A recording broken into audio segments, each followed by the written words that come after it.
Welcome everyone to the Horror Chatter podcast. I am David. This is Jess.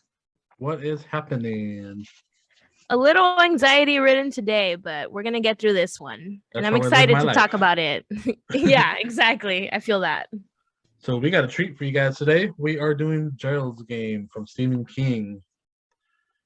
Apparently Netflix bought the rights to the film or to the book, and they made it to a film. So we watched it. We're gonna give it some critique, and you guys get to listen to it as either love it or hate it.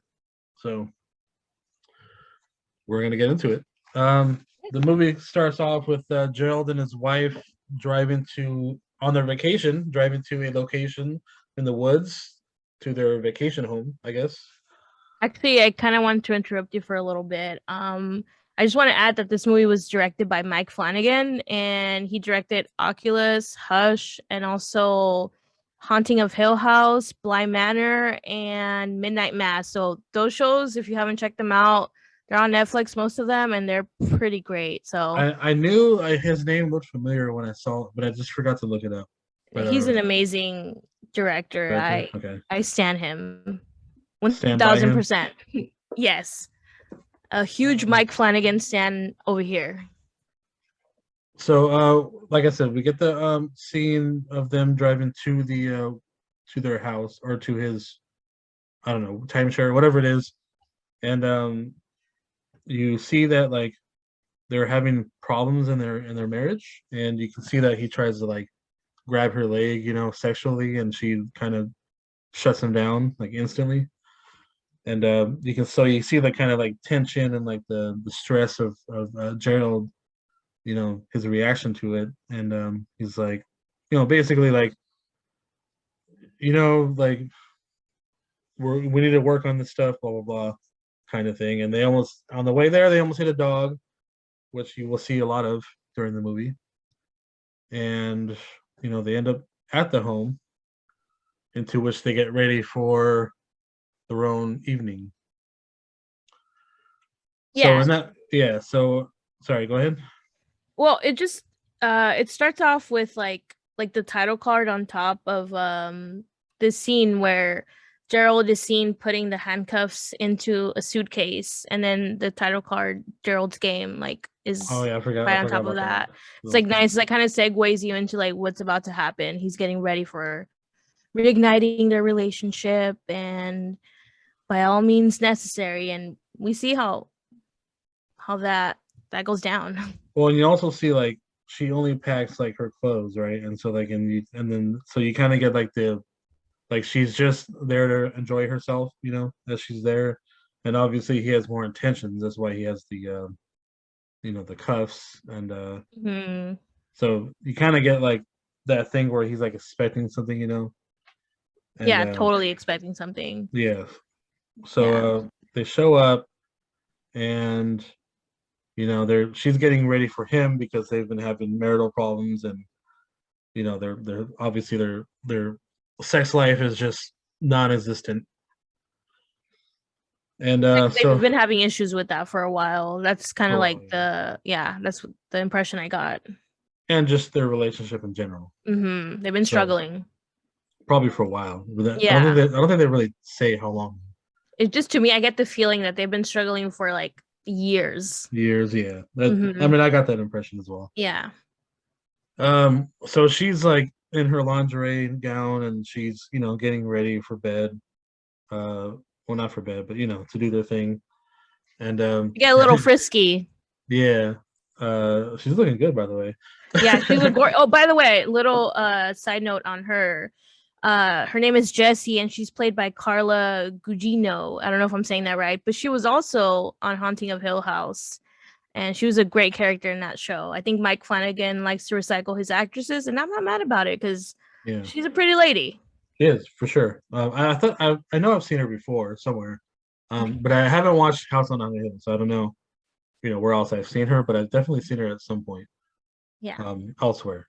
So we see Gerald, popping some blue pills, which are Viagra, Hmm. and she kind of catches a wind of that as she looks over, and she's like, "Oh, well, that's kind of like that's not really a red flag. It's just more like, is he doing that because like she just doesn't do it for him sexually, or does he actually have, the issue of becoming intimate? So, I mean, I'm leaning more towards like because they've had issues for so long that it just doesn't do it for him anymore. Yeah, I think Um, just later on, she just doesn't do it for him just because I feel like she doesn't want to explore sexually, and we can tell that he's definitely likes to explore sexually, even if it isn't like the most ethical way. yeah, And I think it's kind of insinuated during the movie that he goes off like on his little trips every weekend or every now and again, and he stays away like for a while. To me, that's like he's probably having some kind of affair outside the marriage. yeah. They do say that later on in the film. Mhm. I was just kind of teasing that. I um, guess I just gave it away. yeah. There you Whoops. go. Spoils. No, spoilers. No, it's all good. So she's all excited and stuff, and all of a sudden you see him break out the cuss, and he basically puts them on her, and she's really nervous about it, because she's not used to things like that. They've never done stuff like that before, obviously, because she's like concerned and she's worried and she's panicking a little bit. But he's like, no, no, no, no, it's okay, whatever. And there are actual like real police handcuffs, which are, I mean, I've never been in cuffs before, but Same, me either. those things supposedly hurt a lot. So yeah, not good. They're So the real thing. And also, I just want to go back a little bit. We talked about the slip dress for a little bit. Um, she takes off the tag and she places it on a shelf right above her bed.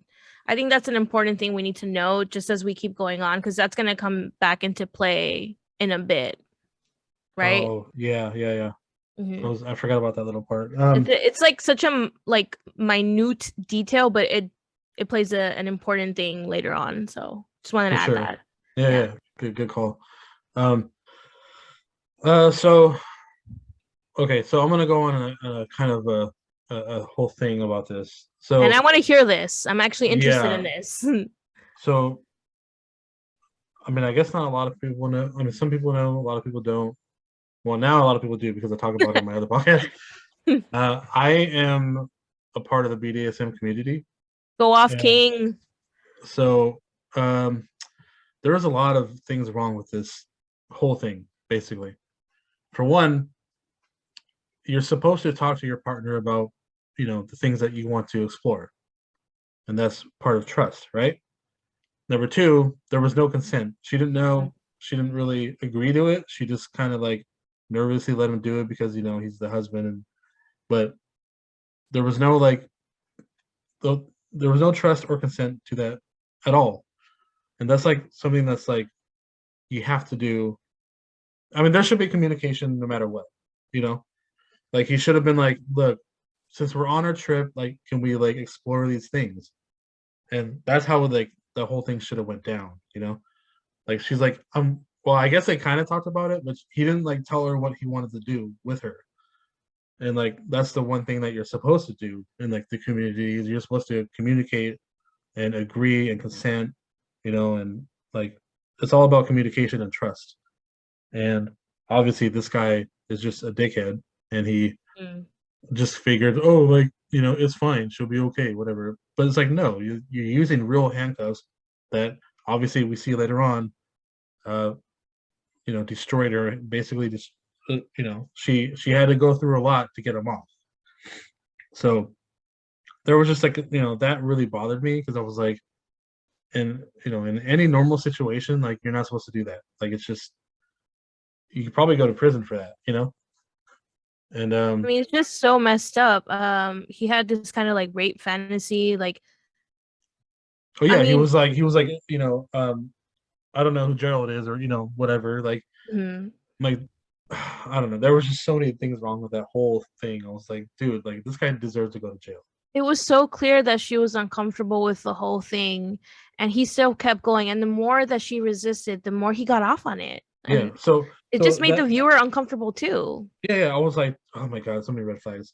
And Yeah. like and this ties into like the Me Too movement. It's like just because she's not saying like verbally telling you she doesn't want to do it, she's physically telling you, by like squirming and like, Mhm. like her eyes or just there's other signs to see that someone is not consenting to what you want Yes. them to do.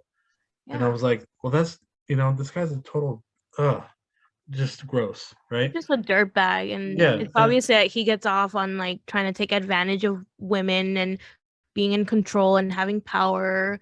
And he got off on her just squirming. It's it's just disgusting. disgusting. Yeah. Oh, and I Yeah. forgot a couple. I forgot another scene before that. So anyway, long story short, that guy's a dirtbag. Like he Hmm. needs, he should have been educated way more before that. There should have been We way should more just call communication him before. dirtbag from now on. Yeah, Gerald the dirtbag. But I forgot before that. As they showed up, the dog shows up too again. Yeah, I kind of want to go back a little bit on the dog subject. So before they had even got into their little getaway house, they ran into a stray dog, which you did mention, and she was worried about the dog looking malnourished. She the whole time she's like, "That dog looks like it's starving. Like I feel really bad." And then he was kind of like not taking her serious. He doesn't even care about that dog. To him, it's just like a stray dog. Mhm. And when they get back to the house, she opens the fridge and she sees like these really expensive cuts Kobe of beef. meat. Yes, Kobe. And mind you, these are $200 a portion. So she takes the meat out and she like cuts a small slice and she goes outside and she puts it on a plate and she waits for the dog. She tries to like get the dog to come. And as the dog is about to take the beef, he like basically like he gets mad. Yeah, He's, why are you giving that dog meat? That's an expensive cut of meat. It's actually from Kobe. Like, how dare you even like try to give a stray dog meat? And this is important because we need to reiterate the fact that this dog is starving. So this is going to come back into play. mhm. So Yeah. So they, but then he's like, he kind of lightens up for a second. He's like, yeah, just leave it there. He'll come back and yeah, get it. Um, Obviously he that does was show a little kindness, a little bit. He's like, "Oh, this is who I married." yeah. So but that's the only reason why he did it is because if she wasn't there, he would have just been like, oh, I'll probably just kill the dog, Yeah, like yeah, he's like a psychopath. Yes. yeah, for sure. So he lightened up only because of her, Mhm. and then he does the monstrous things he does, but in the process of all that, he ends up having a heart attack on top of her, because she's like basically trying to fight him off, and he gets stressed out, and then he just literally croaks on top of her. So Yeah. she finally like pushes his body off the bed with her legs, um, and then like she's just literally trapped on the bed. It's funny because she manages to like push him off and he falls like a brick on the ground. And then once she realizes he's truly dead, she desperately tries to set herself loose, but it's nearly impossible now because she's like handcuffed. Just imagine yourself, put yourself in that scene. Mhm. You're handcuffed by real cuffs to a wooden frame bed. And this is like a fancy bed, I'm telling you, because these people had money. Yeah, yeah. So it was not like some cheap little setup. It was like the real thing. Not like IKEA wood or something. It's like legit. Like Yeah. yeah, None of that. It was like some wood carven by the gods or something. yeah. So I mean, there's literally no way that she could have broken free. Mm-mm. I mean, because she's not, she's not very strong. You can look at her, she's, Yeah. you know, I don't know. So, and then we start to, she's tied up in the bed for a while, and so she starts to hallucinate. And this is kind of what the movie is. Most of the movie is about everything that's happened to her leading up to there is like kind of herself working out everything in her head, as she's tied up and she's freaking out. So Like not only is she trapped in a bed, she's trapped in her marriage, she's trapped in her mind, she's trapped by her trauma. So mhm. there's like a lot of layers to this. It's not just her being trapped in a bed. It's like all the things that she's been shoving down for years on end, they're gonna resurface. So she like envisions him, getting up, and he's like literally just taunting her for X amount of time. I don't know how long she was tied up for. I don't remember how long she was tied up for, but for a I think while, it was just a couple of days, really, but couple of it felt days. like It forever. did feel like, Yeah. yeah, it did feel like forever. Mhm. Um, It's one of these movies where it's kind of like the movie we talked earlier, Platform, where you kind of like you feel stuck, kind of claustrophobic. Actually, yeah. very claustrophobic because So most of the movie takes place in that bedroom. yeah, except for yeah, like a good hour or so, right? Mhm. Yeah. Mhm. Um. So yeah. So she's tied up. Gerald is just and her. It's kind of like a angel and devil on her shoulder. Like Gerald's obviously the devil. Like taunting her and like and stuff like that. And she has like she sees herself as well, like I call trying her to. the ego, kind of like her ego, like the person that she would want to be, but she isn't. But it's herself, but more independent, more strong, like more able to stand up for herself. Yeah, I she's just like she's trying to her ego. Yeah, you're right. Her ego is like literally walking her through how to try to survive in these next couple of days. While Gerald's just like, just nobody cares. No one's gonna find you.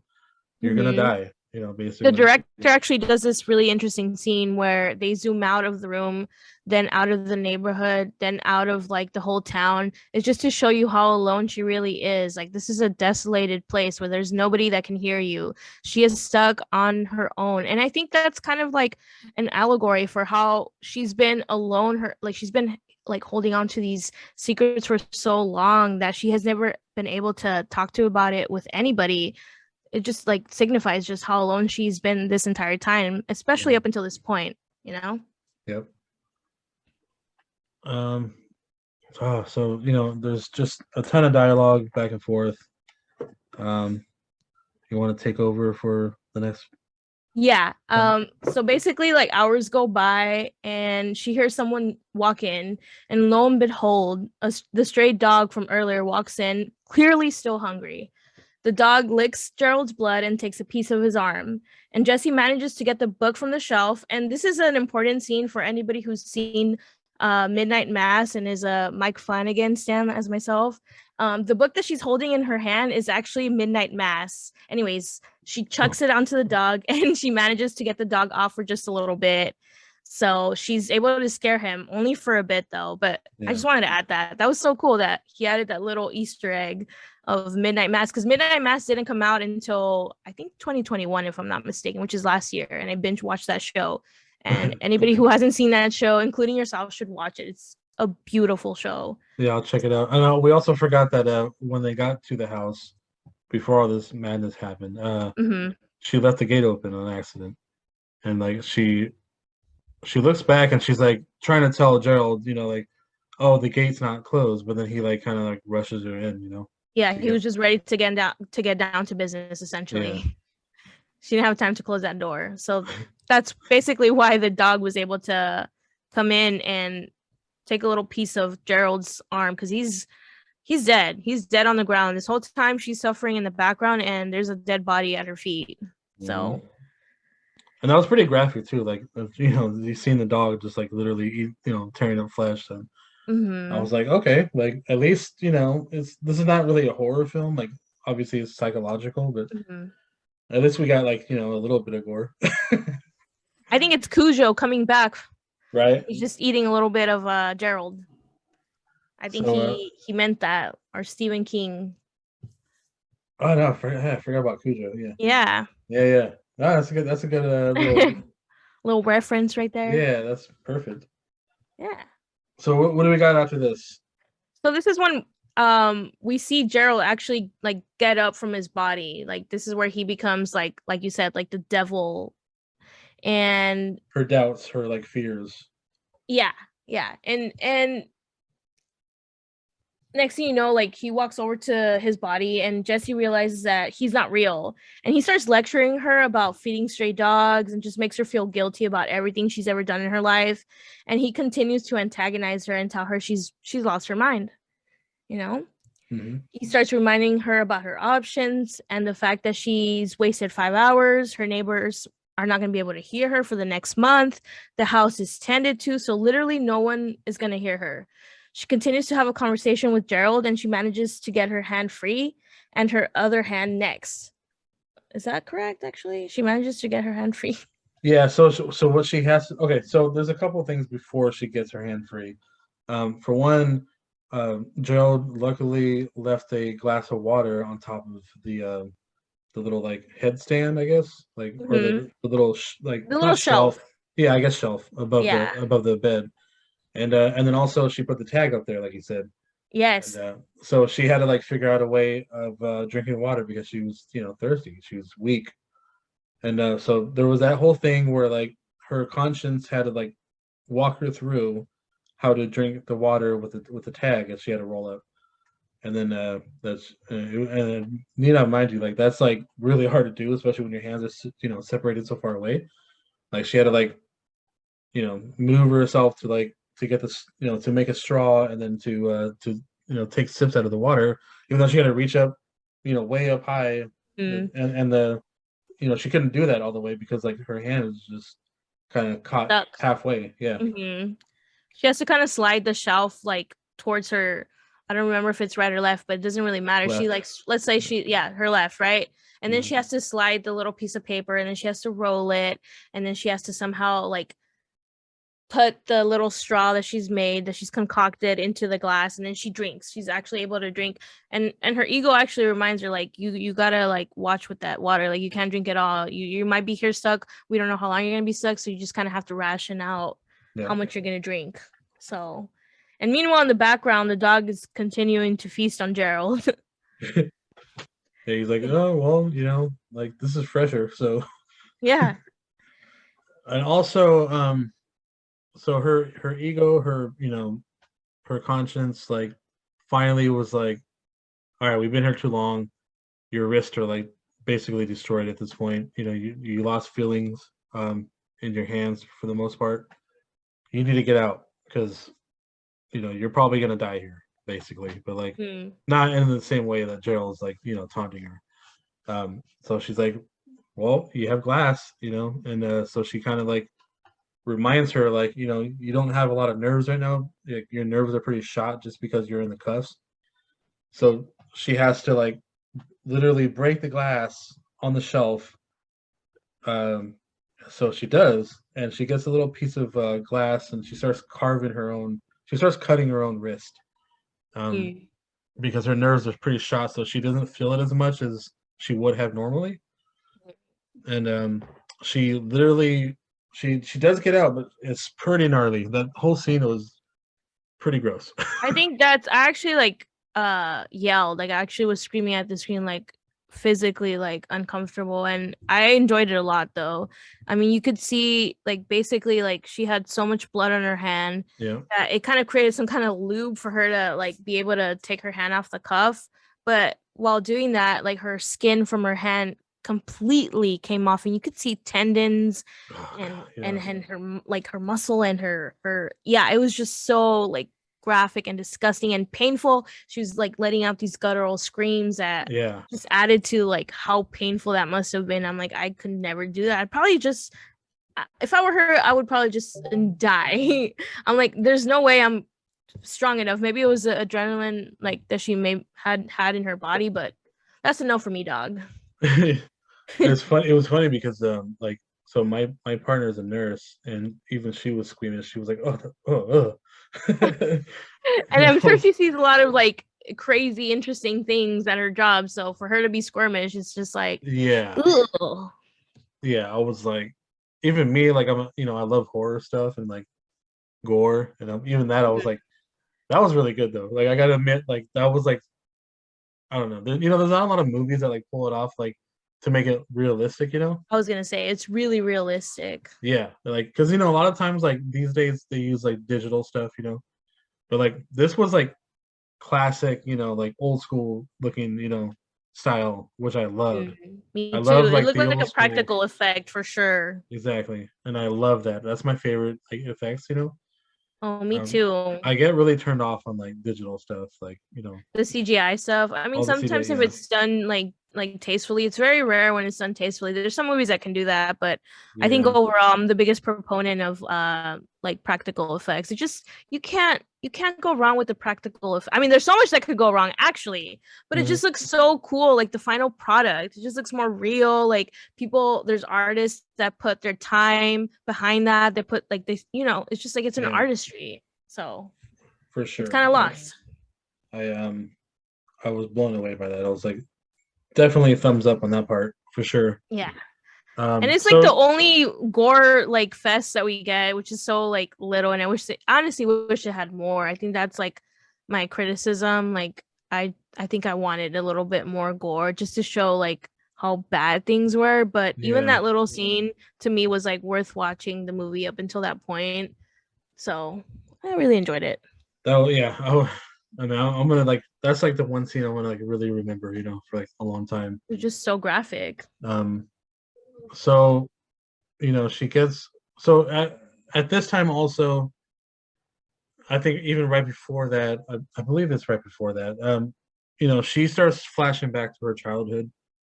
Um, she's been through a lot throughout her whole life, but we don't know really what happened to her as a child until she really starts to think about it.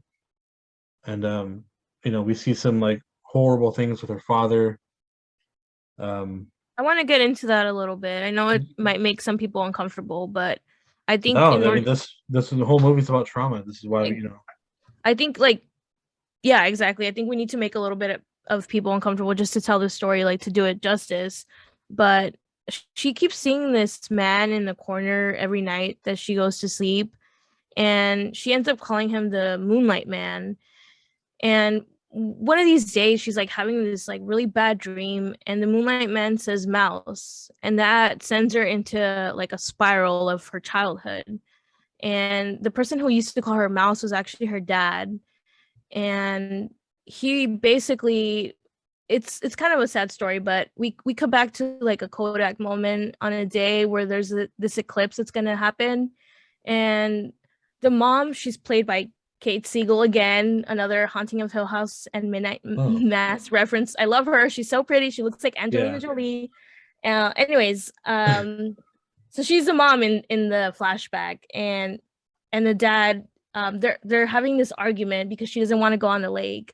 So she ends up staying back with her dad, and young Jesse, they I'm just gonna like trigger warning here, it's like sexual assault. The Hmm. dad starts making some comments about her dress and how good she looks, and they're both waiting for the eclipse, and we went through this, but he calls her mouse, and he starts guilt tripping her into like sitting on her lap, and he creepily like makes it sound like it's her idea. So young Jesse ends up like sitting on her dad's lap while watching the eclipse, and then he starts pleasuring himself while telling her to keep her eyes on the eclipse. But she's not dumb. I mean, kids, they can understand things, especially because she was around 12, I believe. So he keeps telling her like, watch the eclipse, like don't look back, don't worry what like daddy's doing, like he's, and like this traumatized her, okay? And we see like the screen is like completely red, so Hmm. it's kind of like a theme in the book. Like whenever she starts like thinking of her trauma, like she's buried it for so long, she starts seeing red. The And eclipse, right? The yeah, the eclipse. eclipse, exactly. So yeah, that God, that It was was hard to just watch. It was very uncomfortable. yeah, yeah. But yeah. So now we know why she's traumatized, Yeah. and why she has trust issues, and And she's never talked to, I think it's important to note that this thing that she went through, she's never been able to actually vocalize it to anyone. yeah, She's kept it until now. And I'm presuming she's like a woman in her late 30s, maybe even early 40s.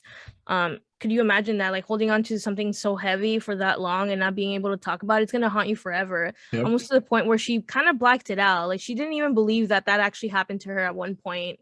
She was kind of like in denial. Well, and plus, like that's not even the first time that happened. Like, so the second time is even worse. Like he actually went through with, you know, Yeah.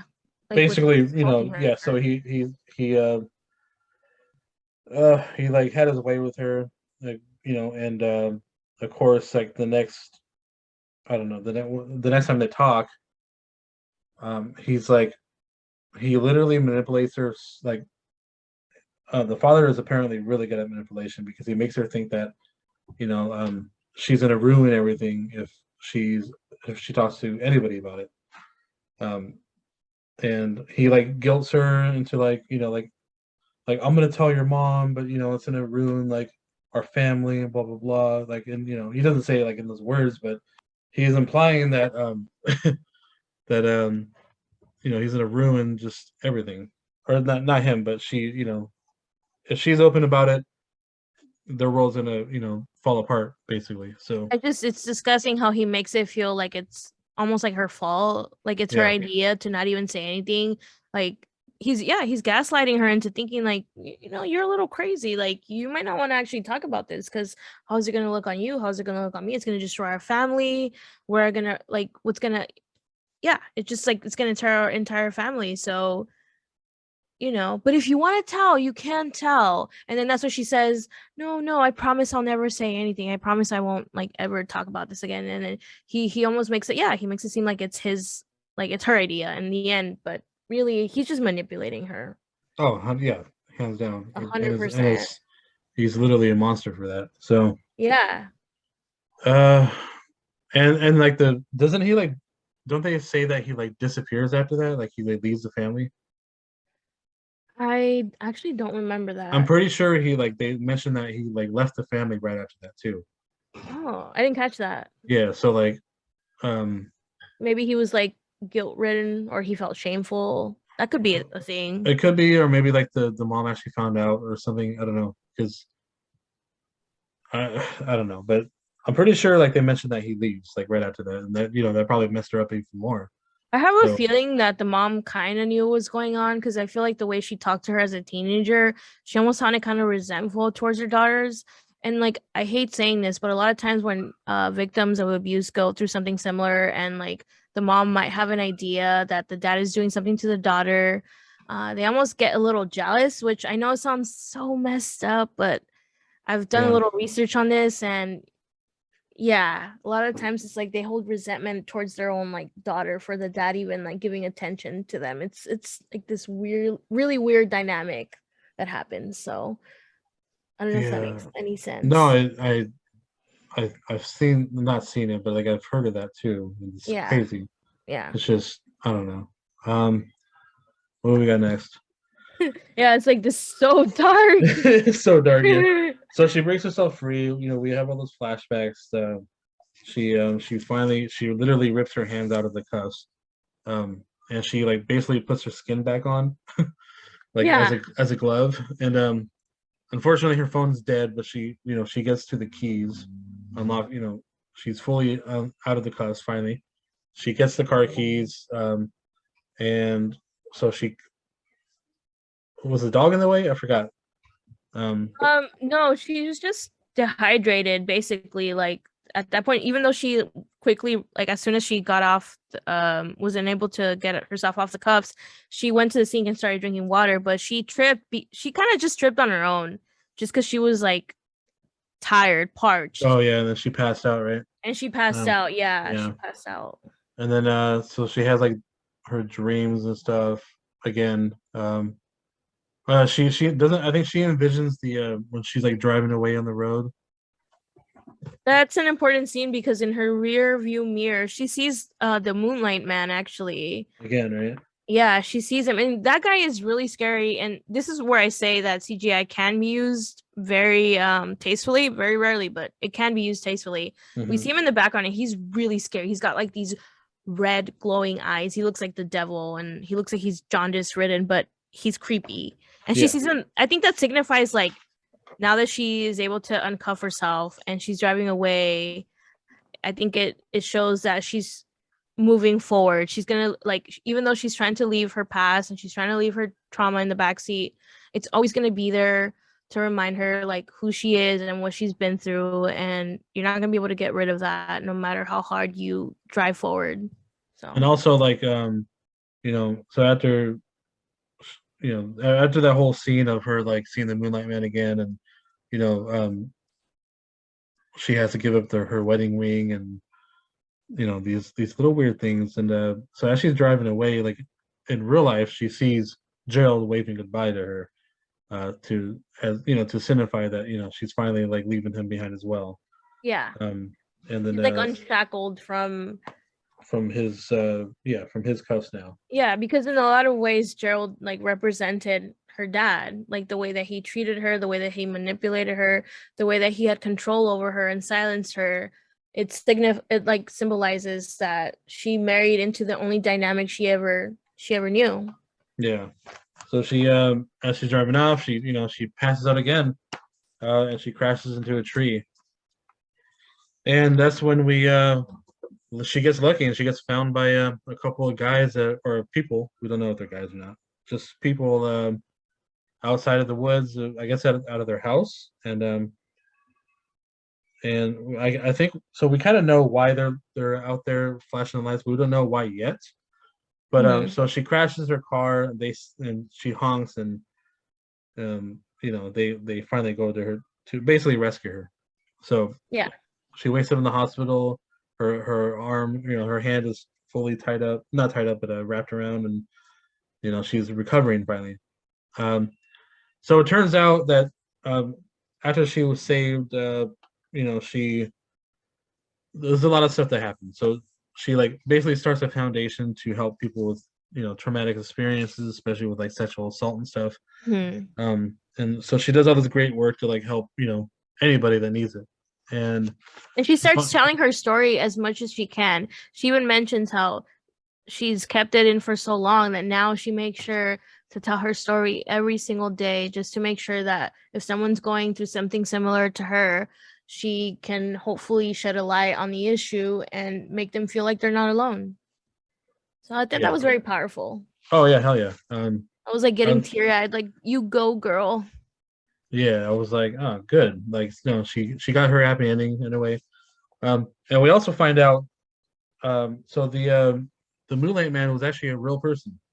Mm-hmm. Um, he's basically a cannibal that was well, first he was robbing like graves for like jewelry and stuff, and that's Mm-hmm. part of the reason why she gave up the wedding ring because he was demanding it, Yeah. as she was like tripping out in and out of conscience. So this guy Raymond Jobert, he's a disfigured man with acromegaly or something. Acromegaly. It was kind of Yeah, hard, but that's what I got too. yeah. So It's like a progressive enlargement of the hands, feet.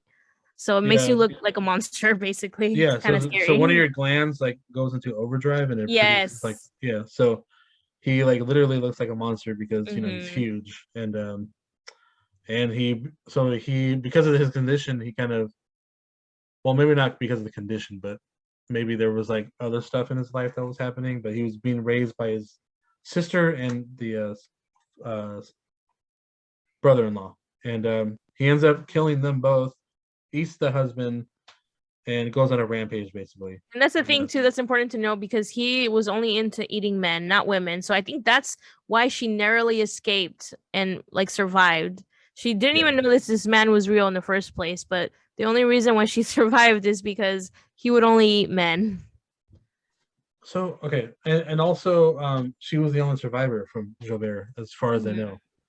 know. So there's a couple of things. It's like, oh, so before we go into more stuff, so like at the end of the film, he gets arrested finally because he got sloppy, and he was trying to kill another man, and in the process, the a bunch of stuff happened, and he got caught finally.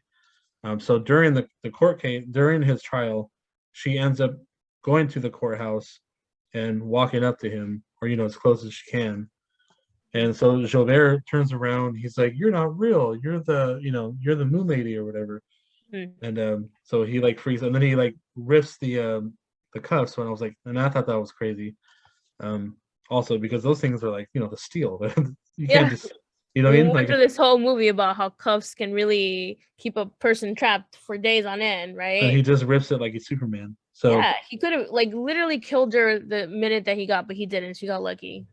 yeah, I mean, what was it like? Probably like four cops or something like that, like holding him back. But he could have Hmm. still killed. He probably could have killed them all if he Yeah, really wanted to. yeah.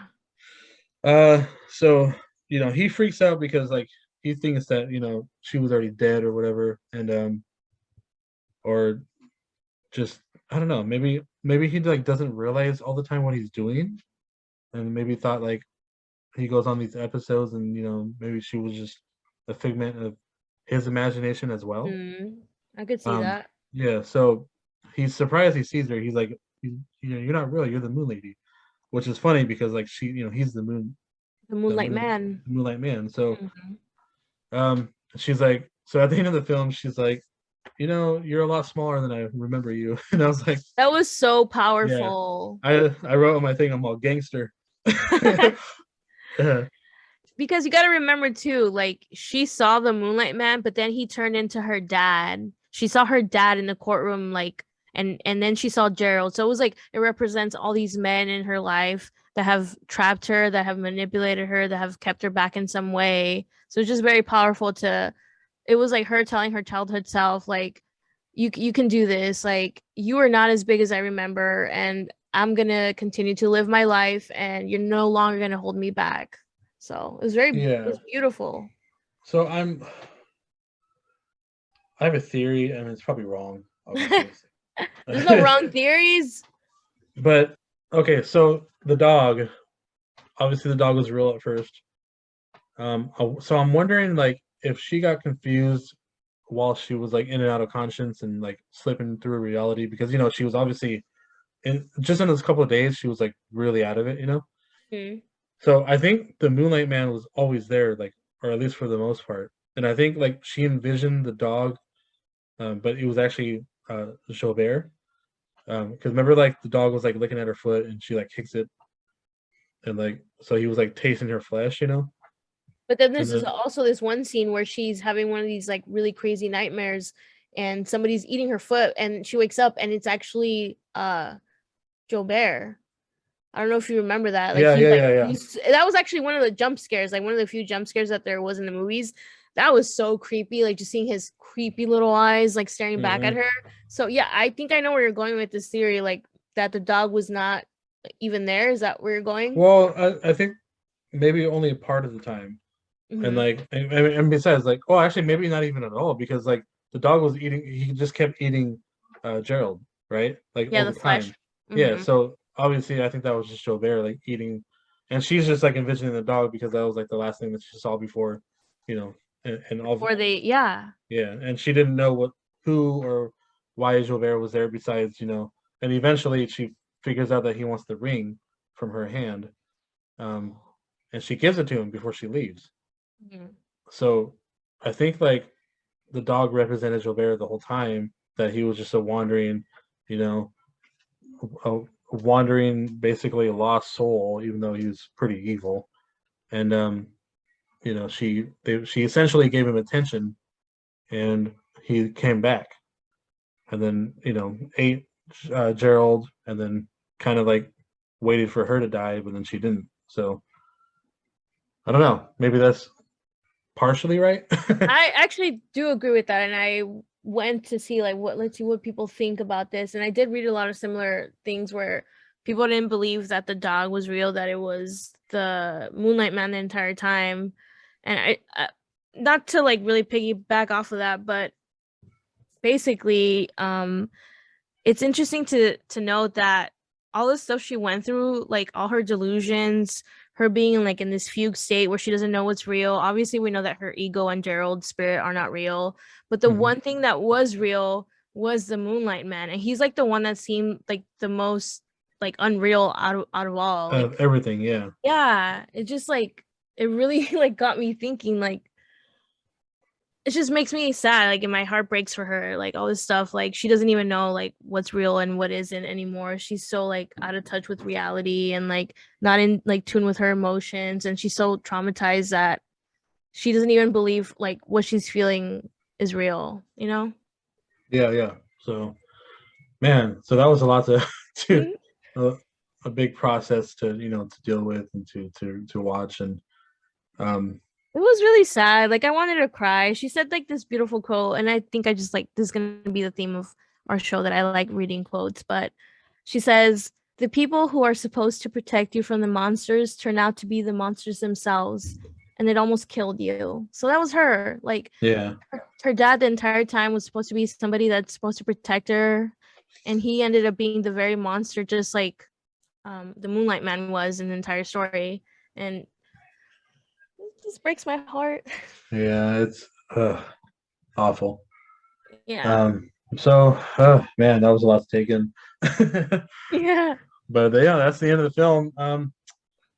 Man, there's I could probably watch it again and like find more stuff, but Hmm. I'm glad we did this one. I wasn't, I don't even Be know what to grade. honest. Yeah, be honest. It's I okay don't to be even know what honest. to grade this because like now that we talk about it, I liked it more. I love how that happens. Like you end up like Yeah, understanding the movie more and finding all these little things that you wouldn't have if we didn't talk about it, you know? yeah. I think I'll still give this movie like a C. Um, That's fair. yeah, but mostly because like there's just a lot to talk about on it, and I think it's a little slow paced. yeah, and also like it really hits the nerve of like of trauma, Yeah. and like what people have to suffer with, and how some people deal with it, or Or how it don't deal affects with it them, for or that don't matter. exactly. Hmm. So it was just a lot to process. So I would I give it a get B minus. yeah, I get the sentiment of everything. So yeah, definitely enjoyable though. Next week, hopefully, we talk about Midsummer. I like a lot of psychological movies, as you can tell, and so it Yeah, I should be. definitely It's also dealing with drama. Sorry, trauma as well. yeah, I want to see that for sure. Yeah. Yeah, so we'll try to do that, and or like whatever else we can get a hold of. Yeah, that's it for this one. Gerald's game, Stephen King. Anything you want to add? You guys can follow me on TikTok, Jessmel, JESSMEL 6. I like making little short videos from time to time. So Very yeah. nice. Yeah, I am on TikTok as well. CaliDTO408. I am also on Instagram, Cali_DTO. And those are my two main ones that I use daily. So Very yeah, nice. also check out my podcast too, CaliDTO on Spotify and Apple. Please follow our channel on YouTube at Yes, Horchata. horchata. Yep. With two T's, not one T. Two Two T's. T's. And yeah, we'll see you guys next week or so. We're gonna try to make this a weekly thing, but sometimes life gets in the way. So Yeah. all right, you guys take care. Bye.